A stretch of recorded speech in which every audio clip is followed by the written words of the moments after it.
Hello everyone. In the last video, you have learnt about the story of Palampur, how Palampur is an ideal village. The next concept of the lesson, social composition in the village Palampur. So how is the social composition? What about the population residing in the village Palampur? Children, you all know if it is a village or a town, there will be different community people, isn't it? In the same way, in Palampur also, there were different community people. So the total population of village Palampur, it was about 450 families.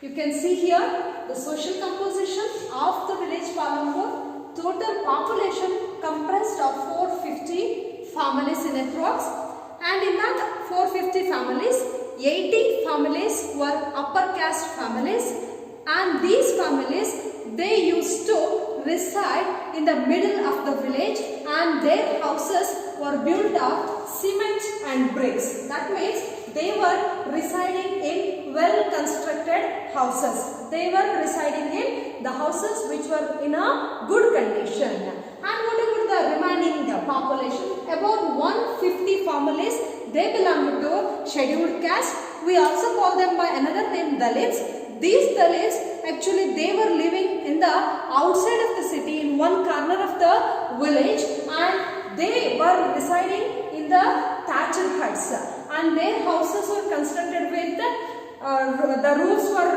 built with some grass, and the construction was not that much proper. So this is a difference you can observe here.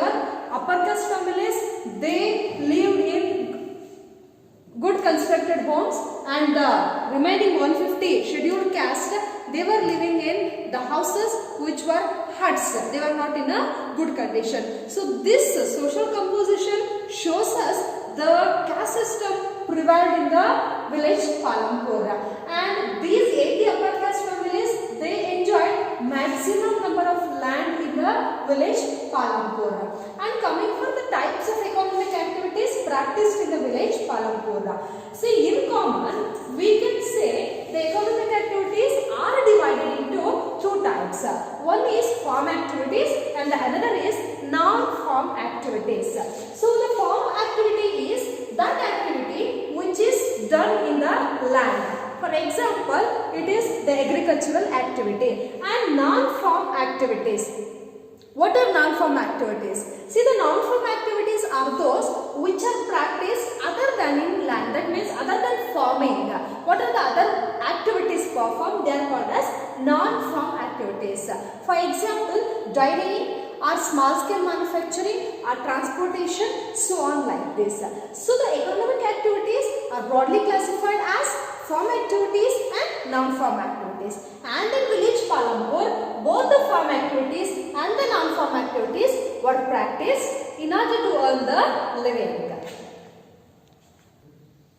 So children, what is the main aim of production activity? We all know for our living we need some goods and we need some services. How these goods are produced?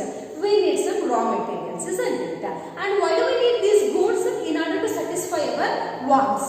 So the aim of any kind of production is to produce goods and services. The aim of any kind of production activity, it aims to produce goods and services which are needed to satisfy the human wants. And coming for the next concept, requirements of production. What do we need for the production process? Children, for your study purpose, what do you need? You need a notebook, textbook, and some of the utensils like pencil, pen, scale, eraser, sharpener, like this and all that. So for reading purpose, you need all these things for study purpose. In the same way, for cooking purpose, we need utensils, we need some fire, you need some ingredients, what all we want to cook. So any kind of production activity, any kind of activity, it involves some of the materials for the production process. In the same way, here, what are the requirements in the production of the goods that are needed to satisfy the human need? So there are four main factors of production. These requirements also called as factors of production. Which are those factors? One is land, another one is labor, third one is capital, and the last one is human capital organizer, also called as entrepreneur. So these four factors are the basic factors without which the production process is impossible. So the first one, what is the first requirement? It is land. So what is land? Anything available in the environment, in nature, which is the gift of nature, it is called as land. So you should not go for the word meaning of land. Land means earth in common. But here, what is the meaning of land as a factor of production means anything which is a natural resource which is available from nature, that can be considered as land. So what are the examples? You can take any of the example of natural resource. So it is rivers, it is soil, it is forest, minerals, earth and so on. Sunlight, anything you can count which is a natural resource. And coming for the second concept, the second requirement of production. So here it is labor. What is labor?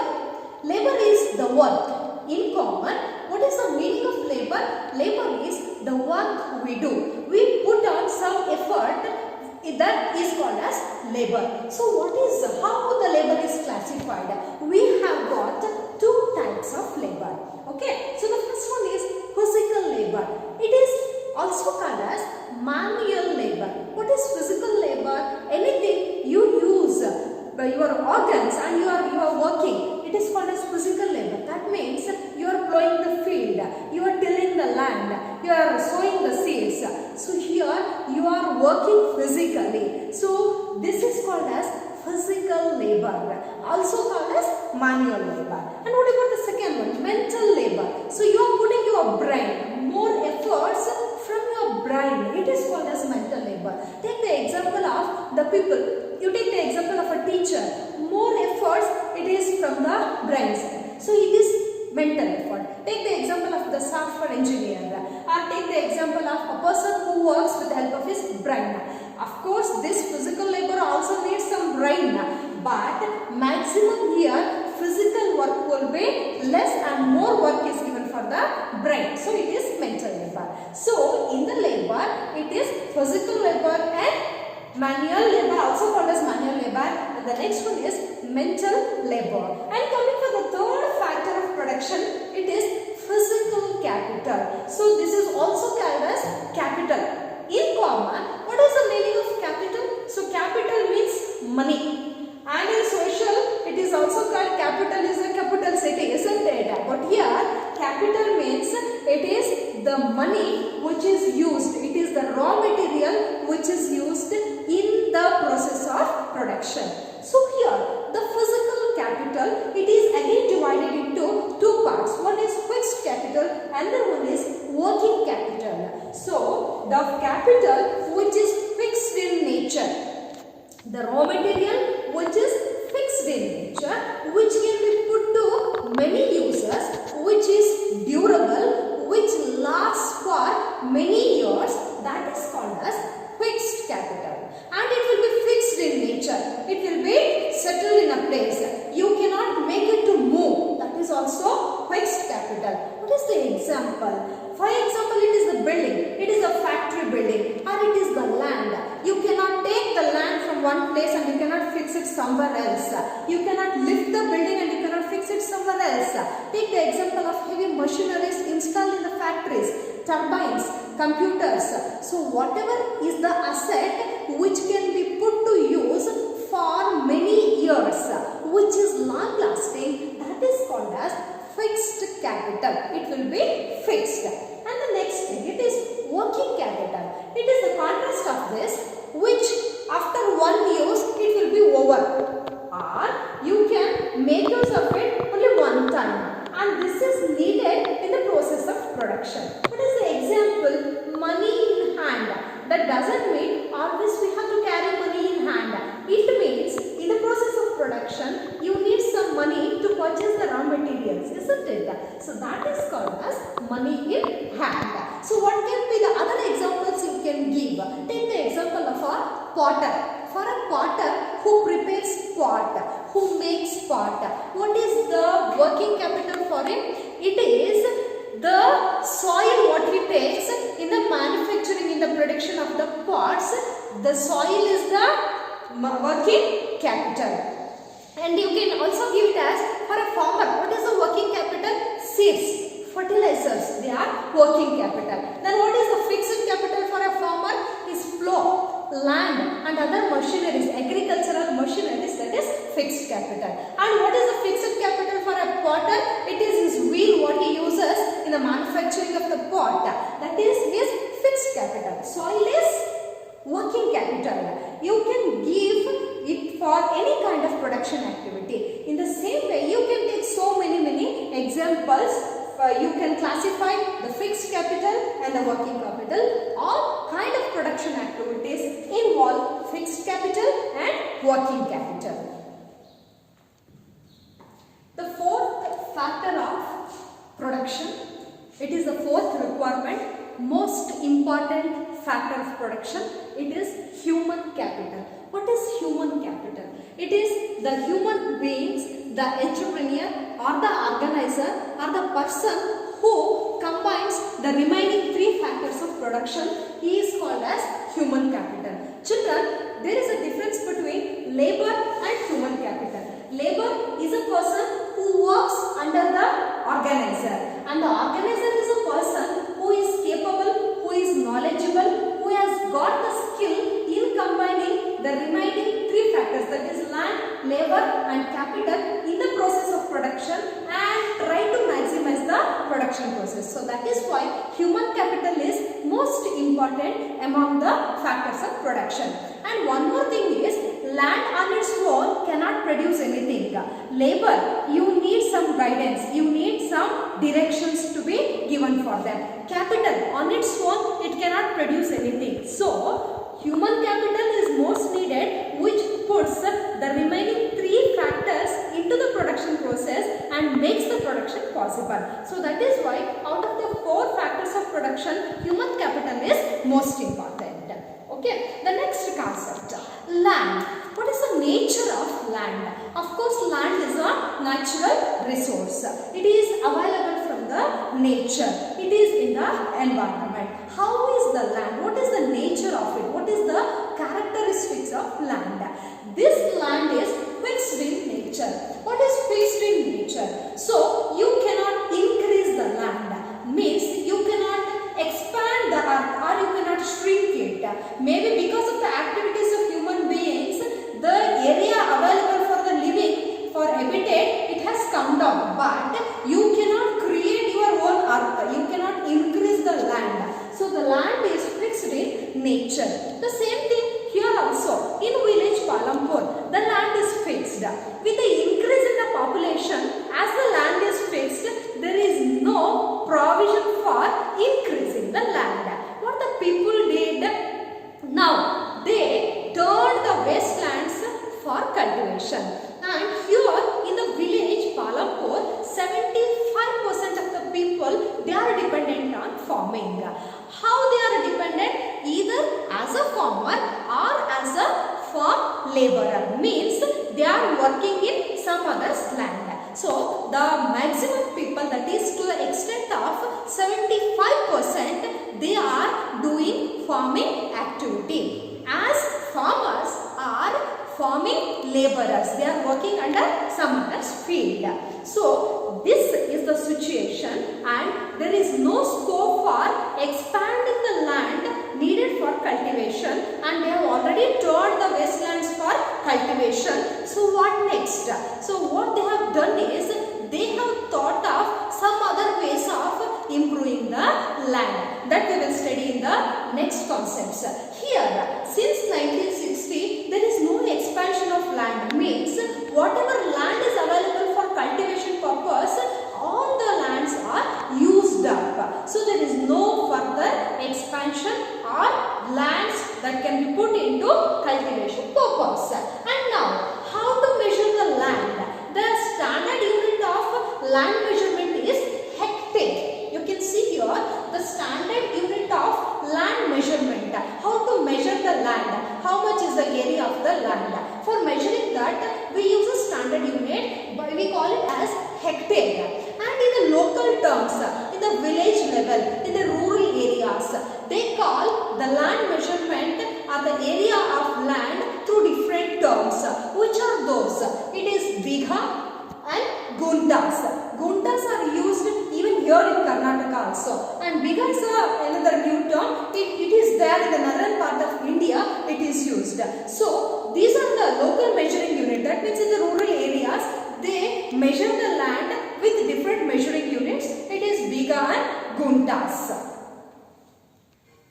So what is the total measurement of 1 hectare? It is given here. 1 hectare, it is equal to area of a square with one side measuring 100 meters. So it is a square area of land. It will be having 4 equal sides and each side will be measuring 100 meters. So 1 hectare, it is equal to area of a square, each side measuring 100 meters. This is about the land measurement. And in the village Palampur, they were using some local terms as bigha and guntas for measuring the land. And I have already told you there is no further scope for increasing the land for cultivation purpose. So what is the other options for improving the productivity? Because as the population is increasing in the village, there is more need of more and more lands to be brought under cultivation. But there is no land. What can be done? They have evolved some techniques through which they can improve the productivity of the land. What are those techniques? One such method is multiple cropping. See, what is multiple cropping? It has got 2 words. One is multiple and the crop. So multiple is many and crop. So here in a piece of land, many crops are grown in 1 year. That is called as multiple cropping. How can you define? See here, to grow more than 1 crop on a piece of land in 1 year, it is called as multiple cropping. So the village Palampur, the people, they have evolved, they have taken up this technique of multiple cropping to improve the land productivity. And now, what are the different crops grown then? See, they were growing crops in rainy season, in winter season, and some other crops in the corners of the land. What are those? Come let us see. See here, all of you are familiar with kharif crops. These kharif crops are also called as rainy season crops. So whenever there is monsoons, that time these kharif crops are grown. So which are the kharif crops grown in the village Palampur? It is jowar and bajra. See, this jowar and bajra, they were using as cattle feed. What is cattle feed? They were using these crops to feed their animals. So in the rainy season, whatever crops they were growing, they were used for the purpose of feeding the cattle as the fodder for their animals. And in the winter season, that is rabi crops. Rabi crops are the crops that are grown in winter season. So which is the rabi crop? The main crop, it is wheat. Children, all of you know, in the northern Indian part, wheat is the staple food. In the south Indian part, rice is the staple food. And here, this village Palampur, as it is located in western Uttar Pradesh, naturally it comes in the northern part of the India. So we can understand wheat is the staple food for them. So in the rabi season, winter season, they were growing wheat crop, which is their staple food grain. And what about in October and November? They were growing potato also. So on the side by side, in the October and November for 2 months, they were growing this vegetable potato also. And in one corner of the land, they were also growing sugarcane. See, multiple crops are grown on the same land in 1 year. This is how they try to improve their productivity. So here in this video, you have learnt about, with the minimum available land only, how the village Palampur people have tried to improve the production of the farmlands. And in the next video, we will discuss about the irrigation facilities provided in the village Palampur. Till then, take care. Bye.